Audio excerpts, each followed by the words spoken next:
about the most affordable places to live in Portugal. My name is Caitlin, I'm an American expat, and I live in Setúbal, Portugal, which is not the most affordable place in the country. Some general rules. If you go inland, it's going to be cheaper. If you go north, it's going to be cheaper. And if you go more rural, it's going to be cheaper.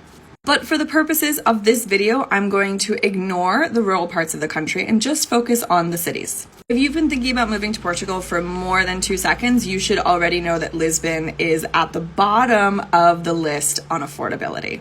The point of this video is what is affordable, so let's talk about that. Now, no matter where you live in the world, one of your biggest daily regular expenses is going to be your rent or your purchasing of a house cost, mortgage costs potentially. So let's look at some numbers. Let's look first at this small city of Castelo Branco. So as you can see, we are super close to the Spanish border over here, so we are inland, and we are not far from Spain up top as well, though we're still not in like the true north, we're still like central north, I would say.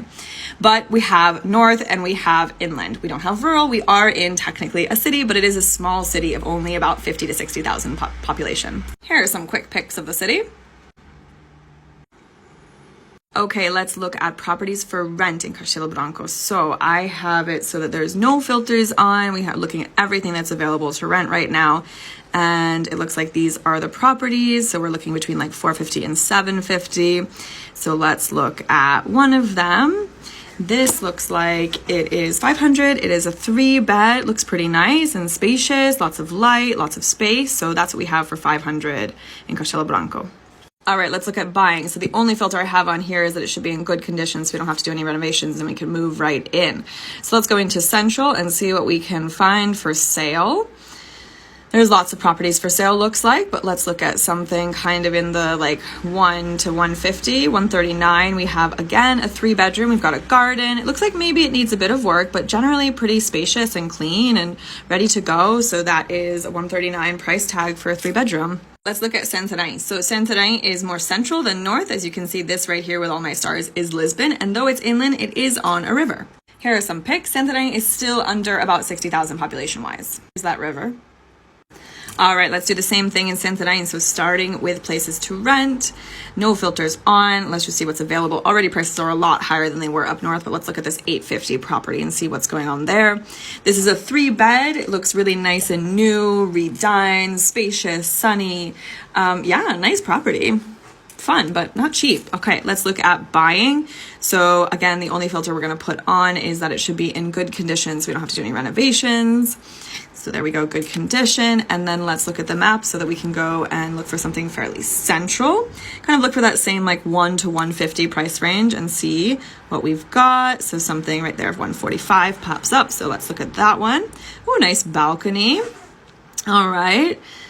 Oh, this looks, classically Portuguese. Ready to move in, not necessarily updated, very modern, but classic Portuguese building. Let's see, that is a 2-bedroom for 145 in Santarém. So those are our prices. Okay, last one we're going to look at Aveiro, which is pretty far north, but we are very close to the coast. Some pics. All right, one last visit to Idealista. So let's see, Aveiro to rent. So we have no filters on. We're gonna go central. Let's see what those prices pop up as. Lots over 1,000, but let's look at this one for 685, pretty central.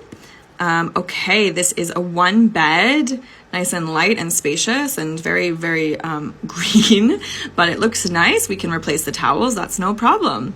Okay, let's look at what about to buy in Aveiro. So let's do the same thing where the only filter we're putting on is to be in good condition, so we don't have to renovate.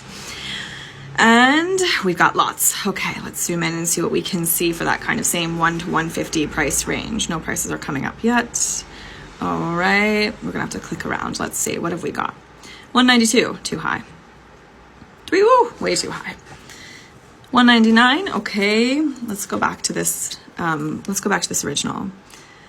This is a rendering, so it doesn't actually exist yet. No, okay. We're gonna put a filter on to see what we can see for that kind of price range that we were going for before, to be under 200, because clearly there's a bit more expensive here in Aveiro, and also there's just a lot more available, isn't there? So let's see. Okay, going back into central, under 200,000 we've got. All right, perfect. We've got something for 170. Great, let's look at this one. This looks like it's a new build, but it's not a rendering, it does exist. And yeah, looks pretty nice. Classic, nothing super special, but 170. There we go. How many is it? Now, we've just looked at 3 places which are considered to be more affordable places to live in Portugal. That doesn't mean there are also more affordable places than that, and that doesn't mean that these things change and fluctuate. Of course, they do constantly. Also, you could for sure go and live in somewhere that's considered to be quite affordable, and you could have a very opulent life and spend a lot of money. Or you could go and live in Lisbon and you could eat ramen noodles and literally do nothing, and you might spend less money there. So of course it's all relative, but hopefully that gives you an idea of just generally the areas that you might look at if you want to have a more affordable lifestyle, especially when you're thinking about your buying or rental costs. Good luck!